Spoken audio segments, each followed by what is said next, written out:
हरित क्रांति क्या है? तो हरित क्रांति यानी कि ग्रीन रिवॉल्यूशन क्या होता है, इसके जनक कौन हैं, इसकी स्थापना कब हुई थी और जो है हरित क्रांति सबसे पहले कब किया गया था, हरित क्रांति के अर्थ क्या हो सकते हैं, इसकी परिभाषाएं क्या हैं, इसमें जो है कौन कौन से अंग या फिर तत्व हो सकते हैं, हरित क्रांति के क्या लाभ हैं और इसकी क्या कोई हानियां भी हैं, अगर आपको पता है तो आप कमेंट करिए।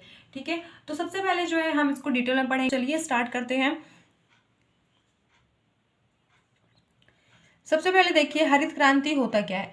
अगर हम बात करें हरित क्रांति की, तो सामान्य तौर पर हरित क्रांति ग्रीन रिवॉल्यूशन का अभिप्राय कृषि व्यवसाय में क्रांतिकारी नीतियों द्वारा सर्वांगीण विकास से होता है और इसका अंतिम लक्ष्य कृषि फसलों का अधिकतम उत्पादन होता है। यानी कि हरित क्रांति का अर्थ यही है जिससे कि यह एक ऐसा आंदोलन है।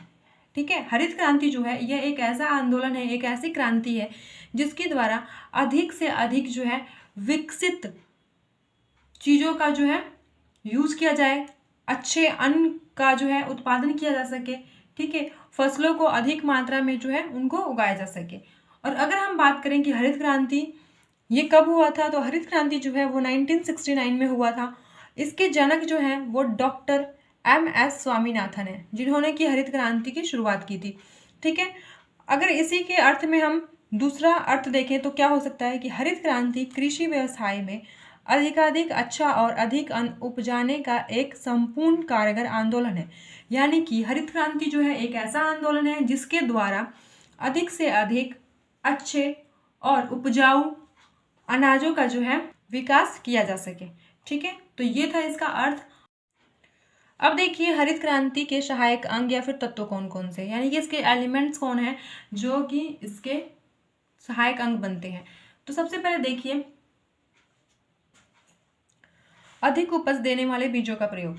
अगर हम नॉर्मल बात करें कि अगर हमें अच्छे से अच्छी उपज चाहिए, अच्छे से अच्छी फसल चाहिए, तो उसके लिए जो है बीज का होना आवश्यक है। लेकिन क्या सिर्फ बीज होना ही आवश्यक है?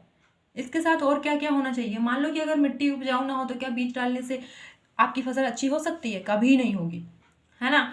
तो सबसे पहले जो है हमें अधिक उत्पादन के लिए क्या चाहिए? उपजाऊ भूमि भी चाहिए, पानी भी चाहिए। ठीक है, और पानी ये नहीं कि थोड़ा बहुत चाहिए, अच्छी प्रकार का पानी चाहिए कि मतलब अच्छी क्वालिटी में बीज को पानी मिल सके, फसलों को पानी मिल सके, जिससे कि अधिक से अधिक उत्पादन किया जा सके।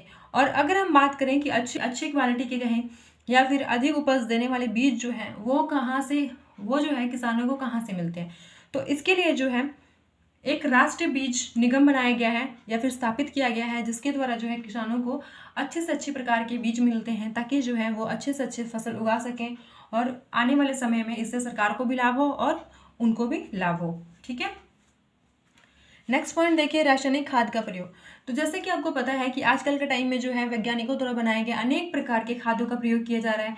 जैसे कि कौन कौन से खाद होते हैं, आपने देखा होगा कि वो मशीनों से छिड़काव किए जाते हैं। ठीक है, साथ में यूरिया का भी प्रयोग किया जाता है और भी ऐसे बहुत से केमिकल हैं जिनका छिड़काव जो है खेतों में अधिक फसल पाने के लिए उनका प्रयोग किया जाता है। लेकिन अगर हम पहले के टाइम की बात करें कि कौन कौन से खाद का प्रयोग किया जाता था, तो पहले के टाइम में आपने देखा होगा कि अगर आप कभी गांव में रहे हो तो आपने देखा होगा कि जैसे गोबर होता है, ठीक है, गाय भैंस का जो गोबर होता है उसका यूज़ किया जाता है। साथ में जो ये राख होता है, आग जलाया जाता है तो उस राख का प्रयोग किया जाता है। तो इस प्रकार की जो है चीज़ें यूज़ की जाती थी। लेकिन आज के समय में वैज्ञानिकों द्वारा बनाए गए अनेक प्रकार के खादों का प्रयोग किया जाता है। और साथ में अगर इस खाद की बात करें क्या ये इंडिया में बनते हैं, तो इनको जो है पहले विदेशों से आयात किया जाता था, लेकिन आज के टाइम में ये इंडिया में भी इनका प्रोडक्शन होने लग गया। ठीक है, थर्ड पॉइंट सिंचाई की व्यवस्था। तो अगर हम सिंचाई की बात करें तो कृषि कार्य में जो है सबसे अधिक महत्वपूर्ण भूमिका किसका होता है? पानी का होता है। अगर पानी ना हो तो किसी भी प्रकार की फसल को नहीं उगाया जा सकता। किसी भी फसल को उगाने के लिए जो है पानी का होना अति आवश्यक है। इसके बिना ना तो फसल की वृद्धि होगी और ना ही और किसी अन्य प्रकार का उसका विकास होगा। इसके लिए जो है सरकार ने जल व्यवस्था पर अधिक जोर दिया है। जैसे कि सरकार ने अनेक प्रकार की योजनाएं चलाई हैं। ठीक है, इसके साथ ही जो पंचवर्षीय योजना भी चलाई थी, जिसमें कि जो है जल सुविधा यानी कि जल की आपूर्ति को पूरा करना था कि किस प्रकार से जो है किस एरिया में कितना जल जो है वो हमें देना चाहिए। ठीक है, नेक्स्ट पॉइंट देखिए कृषि में आधुनिक उपकरण एवं संयंत्रों का प्रयोग। कृषि में आधुनिक उपकरणों एवं संयंत्रों का प्रयोग का अर्थ है कि कृषि करने के लिए जो है अनेक प्रकार की आधुनिक यानी कि मॉडर्न टेक्नोलॉजी का उपयोग किया जाने लग गया है। ठीक है, उनमें अनेक प्रकार की मशीनों का उपयोग किया जाने लग गया है। जैसे कि पहले खेत की जुताई जो है वो हल के द्वारा की जाती थी, लेकिन आज के टाइम में जो है ट्रैक्टर का प्रयोग किया जाता है। साथ में जो है पहले कटाई के लिए जो है जो फसल होती है उसकी कटाई के लिए लोगों को रखा जाता था, मजदूरों को रखा जाता था उस कटाई के लिए, लेकिन आज जो है कंबाइन के थ्रू फटाफट जो है कटाई हो जाती है। इसी प्रकार से जो है अनेक प्रकार थ्रेशिंग के लिए, थ्रेशिंग की बात करें हम तो थ्रेशिंग के लिए भी मशीन आ गई है। तो यानी कि यहाँ आज जो है हर प्रकार की टेक्नोलॉजी कहें या फिर उपकरण जो है वो कहें, सब कुछ जो है यहाँ पर उपलब्ध है, जिसके द्वारा जो है कृषि को अधिक से अधिक बढ़ाया जा सकता है और उनमें जो है अधिक से अधिक उनका जो है विकास किया जा सकता है। ठीक है, नेक्स्ट पॉइंट देखिए कीटनाशकों का प्रयोग। तो जैसे कि आपको पता है कि कीटनाशक आजकल जो है फसलों में अनेक प्रकार की जो है कीटनाशक दवाइयों का छिड़काव किया जाता है। इतना तो आपको भी पता होगा कि किसी भी जो है फसल को उगाने के लिए या फिर किसी भी प्रकार की कृषि के लिए अगर आप चाहते हैं कि ज़्यादा से ज़्यादा वो आपको उत्पादन दे, ठीक है, उसकी वृद्धि ज़्यादा हो, विकास ज़्यादा हो, तो उसका जो है कीटनाशक फ्री होना अति आवश्यक है।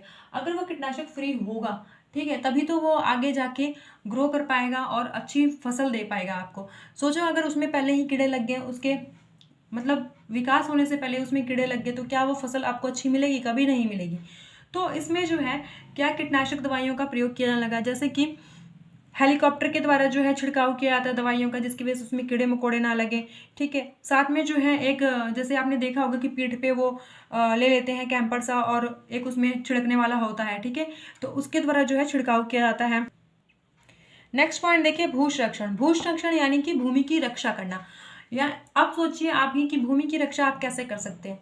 जैसे कि आपको पता है कि गर्मी का टाइम हो, ठीक है, या फिर वर्षा का टाइम हो, तो उस टाइम क्या होता है, जब वर्षा होती है, जब बारिश होती है, तो उससे जो है भूमि का कटाव होता है ना, भूमि जो है मिट्टी दह जाती है। और वहीं पर जब काफ़ी शुष्क मौसम होता है यानी कि सूखा होता है मौसम, तो उस टाइम क्या होता है, हवा चल रही होती है और जो धूल मिट्टी है वो उड़ रहे होते हैं हवा में, आपने देखा होगा ये कई बार। ठीक है, तो उसकी वजह से क्या होता है, भूमि जो है एक तरीके से वहाँ की खाली होती रहती है। जैसे कि बारिश होगी तो भूमि कटाव होगा तो वहाँ से भी जाएगा मिट्टी, ठीक है, कहीं और चला जाएगा। और साथ साथ जो है जब हवा चलेगी ज़्यादा तो भी ऐसा ही होता है, वो मिट्टी को अपने साथ बहा ले जाती है। तो इसको बचाने के लिए हमें सबसे पहले क्या करना चाहिए, इसके लिए जो है अधिक से अधिक हमें वृक्ष लगाने चाहिए। वृक्ष यानी कि पेड़ लगाना चाहिए, जिसकी वजह से क्या होगा कि जब पेड़ होंगे तो वो जो है अपनी जड़ों से उनको पकड़े रखेंगे, है ना, ज़्यादा से ज़्यादा मिट्टी जो है उनके कवर में रहेगी, तो जिसके थ्रू जो क्या होगा कि मिट्टी का जो बहाव होगा वो कम होगा। साथ में जो है अगर खेती की जा रही है तो सीढ़ीनुमा खेती की जानी चाहिए, यानी कि जैसे सीढ़ी बनाया जाता है ना, उस प्रकार से जो है सीढ़ीनुमा खेती की जानी चाहिए, ताकि जो है अगर मिट्टी का बहाव बारिश आने पर उसका बहाव भी हो, वो कटे भी, तो क्या होगा कि वो मिट्टी जो है अगली सीढ़ी पे जाके रुक जाएगी और थोड़ी कम होगी। तो इस प्रकार से जो है हम भू संरक्षण कर सकते हैं। नेक्स्ट है बहुफसलीय कृषि। अब यहाँ पर बहुफसलीय कृषि का मतलब ये है कि अगर हम खेती करते हैं, मानो किसान है, तो किसान जो है खेती किस प्रकार से करता है, क्या वो हर टाइम जो है खेत में एक प्रकार का ही फसल लगाता है? नहीं लगाता। वो ऐसा क्यों करता, ऐसा वो क्यों करता है? वो ऐसा इसलिए करता है ताकि जो है भूमि की उपजाऊ शक्ति बनी रहे। मान लो कि अगर वो सिर्फ एक ही प्रकार का फसल लगाया जा रहा है तो क्या होगा, उससे भूमि की जो उपजाऊ शक्ति होती है वो कम हो जाती है।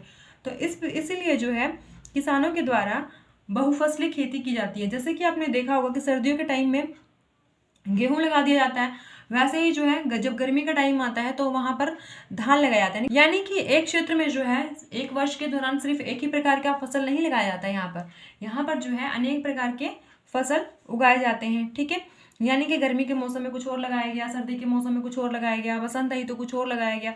तो इस प्रकार से जो है एक साल में अनेक प्रकार की खेती की जाती है, जिससे कि क्या होगा कि फसल क्या कहते हैं, मिट्टी जो है उसकी उपजाऊ शक्ति भी बनी रहेगी। और साथ में जो है इसके लिए अनेक प्रकार के सिंचाई प्रबंध किए जा रहे हैं, ताकि जो है सिंचाई की जा सके। ठीक है, उचित खाद्य पदार्थों का प्रयोग किया जा रहा है, अनेक प्रकार की मशीनों का प्रयोग किया जा रहा है। अब देखिए नेक्स्ट पॉइंट है कृषि ऋण व्यवस्था। किसानों को आवश्यक खाद, बीज और कृषि उपकरणों हेतु लघु और दीर्घकालीन यानी कि कुछ लंबे समय तक कहें हम और कम समय के लिए भी है ऋण की व्यवस्था की गई। वो चाहें तो निम्न स्तर पर भी जो है ऋण ले सकते हैं और दीर्घकालीन के लिए भी ऋण ले सकते हैं। इसके लिए जो है क्षेत्रीय जो ग्रामीण बैंक होते हैं वो खोले गए हैं, ताकि जो है किसानों को अच्छी मात्रा में कहें या फिर जल्दी से जल्दी जो है ऋण की प्राप्ति हो सके, ताकि जो है वो अपने बीज को, ठीक है, अपने खेत को, यानी कि अपने खेत की भूमि सुधार कर सके, ठीक है, बागानों का विकास कर सके, कृषि उपकरणों को खरीद सके, सिंचाई कर सके, ठीक है। अनेक प्रकार के जो पशुपालन होते हैं, पोल्ट्री होती है, पोल्ट्री फार्म होते हैं, गोदाम, मंडी, इन सभी परियोजनाओं के लिए वित्तीय आवश्यकताओं को वो पूरा कर सके। तो इसलिए जो है ऋण की व्यवस्था किसानों के लिए की गई है। नेक्स्ट पॉइंट देखिए, मूल्य का निर्धारण। तो मूल्य का निर्धारण कौन करता है? अगर किसान की खेती है, ठीक है, किसान ने खेत में फसल उगाया, तो जो फसल उग जाती है तो उसका जो है मूल्य निर्धारण किसके द्वारा किया जाता है? सरकार के द्वारा या फिर किसान के द्वारा? अगर आपको पता है तो प्लीज़ कमेंट करिए। सबसे पहले अगर हम बात करें कि मूल्य निर्धारण फसलों का कौन करता है, तो पहले जो है अनाज का उत्पादन किसान तो करता ही है, लेकिन अपनी आर्थिक स्थिति खराब होने की वजह से कहें, या फिर जो दलाल होते हैं उनके हाथों बेचने की वजह से क्या होता था, किसानों को जो है बहुत कम दाम मिलता था। इस तरीके से जो है उनको एक तरीके से हम कहें इस शोषण से मुक्ति दिलाने के लिए और जो उनका फसल है उसकी सही कीमत देने के लिए सरकार ने जो है इसको अपने अंडर लिया, और अब जो है सरकार मूल्य का निर्धारण स्वयं करती है और साथ में जो है किसानों के अनाज को, ठीक है, उनके दालों, जो भी उनकी फसलें हैं उनको खरीदती है। आई होप आपको ये टॉपिक समझ में आया होगा। अब जो है हम नेक्स्ट पढ़ने वाले हैं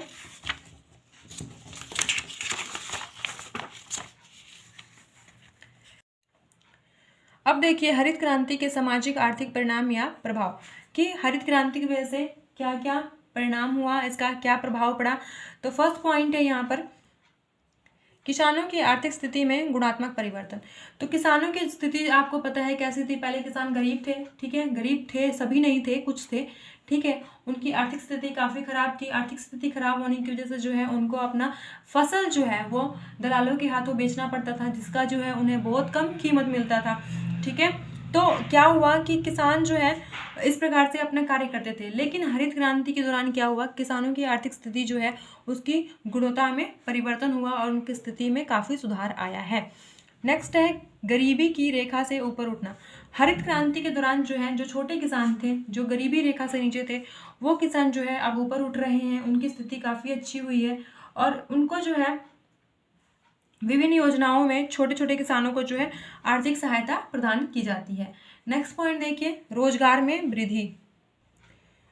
रोजगार में वृद्धि किस प्रकार से हुआ? जैसे कि आपको पता है कि पहले के टाइम में जो है एक वर्ष में मुश्किल से जो है 1 या 2 फसल उगाई जाती थी, है ना। तो जैसे गर्मी के टाइम में कुछ उगा लिया, गेहूं, धान, ऐसी चीज़ें उगाई जाती थी। लेकिन आज के टाइम में जो है मौसमी फसलें की जाने लगी हैं। और मौसमी फसलें किस प्रकार से कि हर एक मौसम में जो है अलग अलग प्रकार की फसल उगाई जाती हैं, और एक साल में जो है कई प्रकार की फसल का उत्पादन कर लिया जाता है, जिसकी वजह से क्या होता है कि जो मौसमी बेरोजगारी होती है, यानी कि जो मौसम के दौरान आने वाली बेरोजगारी होती है उसको कम किया गया है। और सभी लोगों को जो है जो कृषि में कार्य करने वाले लोग हैं उनको जो है अब पूरे साल में कार्य करने को मिलता है और अब जो है वो रोजगार कर सकते हैं और इससे जो है बेरोजगारी को जो है दूर किया गया है। नेक्स्ट है असमान विकास। यहाँ पर जो है हरित क्रांति की वजह से एक तरीके का असमान विकास हो रहा है, क्योंकि जैसे कि जो अमीर किसान है, ठीक है, जिनकी स्थिति अच्छी है, जिनकी आर्थिक स्थिति अच्छी है, जो कि पहले से ही अच्छे लेवल पे रहे हैं, तो उनकी अगर हम फसलों की बात करें या फिर उनकी खेती की बात करें, उनके पास जो है अनेक प्रकार के साधन हैं, जैसे कि सभी प्रकार के तकनीकी साधन हैं, खाद्य पदार्थ हैं, ठीक है, उपजाऊ मिट्टी है, पानी की सुविधा, सब प्रकार की सुविधाएं उनके पास उपलब्ध है, जिसकी वजह से क्या हो रहा है कि उनकी जो फसल है वो काफ़ी अच्छी हो रही है और उनका विकास भी जो है काफ़ी अच्छे से हो रहा है। लेकिन वहीं पर जो पिछड़े हुए किसान हैं या फिर जिनकी आर्थिक स्थिति ठीक नहीं है, तो उनका जो है उनके पास तकनीक ना होने की वजह से, उनके पास सारी सुविधाएं ना होने की वजह से, तो उनकी जो है कृषि का जो लेवल होता है, यानी कि उत्पादन की जो शक्ति होती है वहाँ पर, ठीक है, उनका उत्पादन कम होता है। तो ये जो है एक तरीके से हरित क्रांति की वजह से जो है असमान विकास हुआ है। नेक्स्ट है धनी और निर्धन किसानों में दूरी। हरित क्रांति के फलस्वरूप क्या हुआ कि जो धनी किसान थे, ठीक है, जिनका जो कि धनी किसान थे और एक तरफ जो है निर्धन किसान थे, इनके बीच में जो है काफ़ी दूरी जो है देखने को मिलती है। जैसे कि जो धनी किसान है उनके पास सारी सुख सुविधाएं हैं, ठीक है, सभी प्रकार के मशीन तकनीक सब चीज़ें हैं जिनकी वजह से जो क्या है कि वो जो है अच्छी प्रकार की कृषि कर रहे हैं, ठीक है, और हर एक क्षेत्र में ठीक है, यानी कि हर एक क्षेत्र में विकसित है। लेकिन वहीं पर अगर हम दूसरी ओर बात करें कि जो छोटे किसान हैं या फिर जो पिछड़े हुए किसान हैं, उनको जो है सभी प्रकार की सुविधाएं ना होने के वजह से या फिर उनके पास हर एक प्रकार की जो तकनीक है वो ना होने की वजह से वो पिछड़े हुए हैं, और साथ में जो है वो अपनी जो छोटी छोटी आवश्यकताएं हैं, यानी कि जो उनकी मूल आवश्यकताएं हैं, उनको ही बड़ी मुश्किल से पूरी कर पाते हैं। लेकिन जो धनी किसान है वो हर तरीके से जो है हरित क्रांति का अच्छी प्रकार से उपयोग कर रहा है, उसका पूरा लाभ उठा पा रहा है, ठीक है। नेक्स्ट पॉइंट है पूंजीपति किसानों का एक नया वर्ग। यहाँ पर जो है जो पूंजीपति किसान है इनका जो है एक नया वर्ग उभर कर सामने आया है। वो कैसे कि जो ये नया वर्ग होता है वो क्या करता है कि जो नए वर्ग के पूंजीपति होते हैं, किसान होते हैं, ये क्या करते हैं कि अपनी ज़मीन से जो उनके पास प्राप्त लाभ होता है कहें, या फिर जो जितना भी ये लाभ कमाते हैं, ठीक है, इसको कमाकर वो किसी और जगह पे जाकर जो है किसी कहीं पर ज़मीन खरीदते हैं सस्ते दामों में, और वहाँ पर जो है फार्म हाउस बनाते हैं, अनेक प्रकार की और भी चीज़ें करते हैं। लेकिन साथ में जो मजदूर है उसका क्या हो रहा है कि कई स्थानों पर मजदूरों की जो वास्तविक मजदूरी दर जो है वो घटती जा रही है, ठीक है। ये जो पूंजीपति किसान हैं इनके पास बहुत ही ज़्यादा संपत्ति होती है, ठीक है, यानी कि हर एक तरीके से जो है ये समृद्ध हैं, और इस प्रकार से क्या होता है कि हरित क्रांति का विकास जो है इन पूंजीपति तक ही सीमित रह गया है। लेकिन वहीं पर जो छोटे किसान हैं उनको जो है इस प्रकार का लाभ तो मिल ही नहीं रहा है, क्योंकि वो तो अपनी आवश्यकताएं ही बड़ी मुश्किल से पूरी कर रहे हैं। तो इस प्रकार से जो है इनमें दूरी देखने को मिलती है। आई होप आपको ये पूरा टॉपिक समझ में आया होगा कि हरित क्रांति होता क्या है, इसके क्या क्या तत्व हैं। तो अगर इसमें आपको कोई डाउट है तो आप जो है हमें कमेंट कर सकते हैं। अगर आपने चैनल को अभी तक सब्सक्राइब नहीं किया तो सब्सक्राइब कर दीजिए, लाइक कर दीजिए, शेयर कर दीजिए, ताकि अच्छी से अच्छी वीडियो हम आप तक ला सकें। नेक्स्ट किस टॉपिक पे आप वीडियो चाहते हैं कमेंट करें, उससे रिलेटेड वीडियो जो आपको ज़रूर मिलेगी। और साथ में अब मिलते हैं नेक्स्ट वीडियो में। Thank you.